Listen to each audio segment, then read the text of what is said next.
కళ్ళు నెత్తికెక్కినప్పుడు పాము తన గుడ్లను తానే పొడుచుకు తిన్నట్టు డబ్బు గర్వం తెలకెక్కిన మనిషి తన వాళ్ళను తానే దూరం చేసుకుంటాడు. డబ్బు మనిషిని మార్చదు, మనిషి యొక్క నిజ స్వరూపాన్ని బయట పెడుతుంది.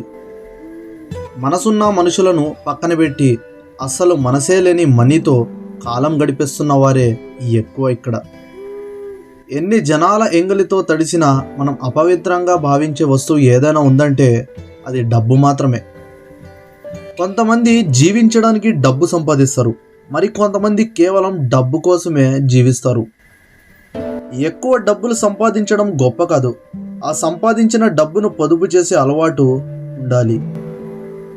ఆకలితో ఉన్న కడుపు, ఖాళీగా ఉన్న జేబు, ముక్కలైన మనస్సు, ఈ మూడు చాలు జీవితంలో ఎన్నో పాఠాలు నేర్పడానికి. మనిషి సృష్టించిన డబ్బుకున్నంత విలువ ఈ రోజుల్లో మనిషికి లేకుండా పోయింది. డబ్బు సంపాదించడం మొదలు పెట్టక ముందు డబ్బును ఖర్చు చేయరాదు. మనిషికి అంతా డబ్బు మాత్రమే కాదు, కానీ డబ్బు లేకపోతే ఏమీ లేదని కూడా గుర్తించుకోవాలి.